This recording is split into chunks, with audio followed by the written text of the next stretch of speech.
युद्ध की गूंज में आपका स्वागत है, उन युद्धों की प्रतिध्वनि में जिन्होंने सभ्यताओं की दिशा बदल दी। यहाँ हम इतिहास की सबसे महान और निर्णायक लड़ाइयों की गहराई में उतरते हैं, जहाँ साहस, रणनीति और भाग्य एक साथ मिलकर मानवता का भविष्य तय करते हैं। रणनीति और भाग्य एक साथ मिलकर मानवता का भविष्य तय करते हैं। आज के वीडियो में हम चलेंगे 326 ईसा पूर्व की ओर, हिदास्पेस नदी के किनारे, जहां मकदूनिया के सम्राट सिकंदर महान का सामना हुआ भारत के वीर राजा पोरस से, उस योद्धा से जिसने संसार विजेता को स्वयं पर संदेह करना सिखा दिया। हिदास्पेस का युद्ध जब सिकंदर ने हाथियों के राजा का सामना किया 326 ईसा पूर्व 326 ईसा पूर्व, पंजाब की धरती पर मानसून की पहली वर्षा हो रही थी। आकाश में बादल गहराए हुए थे और हिदास्पेस नदी, जिसे आज हम झेलम के नाम से जानते हैं, उफान पर थी। नदी के एक किनारे पर खड़ा था वह व्यक्ति जिसे पश्चिम की दुनिया अजेय कहती थी, मकदूनिया का सम्राट सिकंदर महान। और दूसरी ओर भारत की भूमि पर अपने ऊंचे कद और अडिग आत्मविश्वास के साथ खड़ा था राजा पोरस। दोनों एक दूसरे को दूर से देख रहे थे। उनके बीच बह रही थी वह नदी जो जल्द ही इतिहास की सबसे असाधारण लड़ाइयों में से एक की साक्षी बनने वाली थी। यह केवल दो राजाओं का युद्ध नहीं था, यह दो संस्कृतियों, दो विचारधाराओं और दो जीवन दृष्टियों का टकराव था। सिकंदर की कहानी हम सब जानते हैं। एक युवा राजा जिसने यूनान से लेकर फारस तक, मिस्र से लेकर मध्य एशिया तक विजय प्राप्त की। उसकी सेनाएं अत्यंत अनुशासित थीं। उसकी रणनीति चतुर और निर्दयी। वह केवल विजय नहीं चाहता था, वह अमरता चाहता था। वह चाहता था कि इतिहास उसका नाम उसी प्रकार याद रखे जैसे देवताओं के नाम लिए जाते हैं। फारस पर विजय के बाद उसका मन अब पूर्व की ओर था। वह जानता था कि जिस भूमि के बारे में यूनानी व्यापारी और दार्शनिक बात करते थे, वह भारत अब उसकी अगली मंजिल थी। एक भूमि जो समृद्ध थी, जहां सोना बहता था और जहां दार्शनिकों ने ब्रह्मांड के रहस्यों को समझने की कोशिश की थी। लेकिन भारत पहुंचने से पहले उसे पार करनी थी एक कठिन बाधा, पौरव राज्य, और उसके शासक थे राजा पोरस।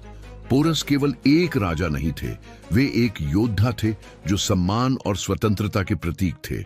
उन्होंने पहले भी अनेक युद्ध लड़े थे और उनका नाम पूरे पंजाब में आदर के साथ लिया जाता था। जब उन्हें यह समाचार मिला कि एक विदेशी सम्राट उनकी सीमा की ओर बढ़ रहा है, तो उन्होंने एक ही उत्तर दिया, पौरव कभी झुकेगा नहीं। सिकंदर ने जब पहली बार पोरस की सेना को देखा तो उसके अनुभव में यह दृश्य नया था। सामने खड़े थे हजारों भारतीय सैनिक, ऊंचे कद काठी वाले, उनके साथ सजे हुए युद्ध रथ और सबसे भयावह विशाल युद्ध हाथी। मकदूनिया की सेना ने ऐसे जीव पहले कभी नहीं देखे थे। वे मानो चलते हुए दुर्ग थे जिनके दांतों पर तलवारें बंधी थीं और पीठ पर धनुर्धारी सवार थे। सिकंदर ने समझ लिया कि यह युद्ध साधारण नहीं होगा। उसने कई दिन नदी के किनारे बिताए, पोरस की सेना की चालों को देखते हुए। हर दिन वह नई रणनीति सोचता, पर हर बार पोरस उसके सामने तैयार मिलता। नदी उफान पर थी और उसके सैनिक थके हुए थे, लेकिन सिकंदर की जिद अब जुनून बन चुकी थी। एक रात जब वर्षा ने आकाश को ढक लिया और बिजली की गड़गड़ाहट ने धरती को हिला दिया, सिकंदर ने अपना निर्णय लिया। वह अपनी सेना के एक हिस्से को लेकर गुप्त मार्ग से नदी पार करेगा। अंधकार और गर्जन के बीच हजारों सैनिक चुपचाप उतर गए। घोड़े कांप रहे थे, पर सिकंदर आगे बढ़ता गया। उसकी आंखों में भय नहीं था, केवल उद्देश्य था। भोर होते ही पोरस को खबर मिली कि शत्रु ने नदी पार कर ली है।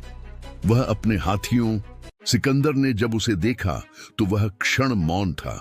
दोनों राजा, दो संसारों के प्रतीक, आमने सामने थे। सिकंदर ने पूछा, पोरस बताओ, तुम्हारे साथ कैसा व्यवहार किया जाए? पोरस ने धीमे किंतु दृढ़ स्वर में उत्तर दिया, राजा जैसा। सिकंदर कुछ क्षण तक उसे देखता रहा, फिर मुस्कुराया और बोला, तुम्हारा उत्तर तुम्हारे साम्राज्य जितना ही महान है। उसने पोरस को जीवन दान दिया, न केवल जीवन बल्कि सम्मान भी। उसका राज्य लौट आया और उसे अपना मित्र घोषित किया। इस प्रकार विजेता और विजित दोनों ने एक दूसरे में अपने समान गौरव को देखा। उस रात जब युद्ध समाप्त हो चुका था और नदी फिर से शांत बहने लगी थी, सिकंदर अपने तंबू में अकेला बैठा था। वह जीत चुका था, पर उसके भीतर एक अजीब रिक्तता थी। उसके सैनिक अब आगे बढ़ना नहीं चाहते थे। वे भारत की सीमाओं से लौटना चाहते थे। उनकी आत्मा थक चुकी थी। सिकंदर ने पहली बार महसूस किया कि उसकी विजय की कोई सीमा नहीं, पर उसका शरीर और मन सीमित है। हिदास्पेस ने उसे दिखा दिया कि मनुष्य चाहे कितना भी महान हो जाए, एक क्षण ऐसा आता है जब उसे स्वयं से लड़ना पड़ता है, और वही युद्ध सबसे कठिन होता है। अगले दिनों में सिकंदर ने अपनी सेना के साथ पश्चिम की ओर वापसी शुरू की। उसकी आंखों में अब भी महत्वाकांक्षा की चमक थी, पर उसके भीतर कहीं न कहीं राजा पोरस का गर्व अंकित हो चुका था। दोनों के बीच जो संवाद हुआ था वह इतिहास में नहीं मिटा। वह सदा के लिए एक प्रतीक बन गया।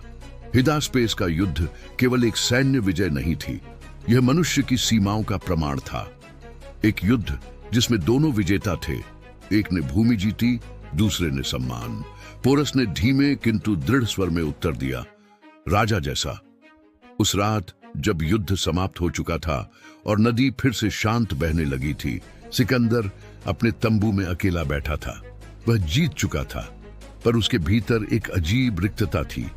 उसके सैनिक अब आगे बढ़ना नहीं चाहते थे।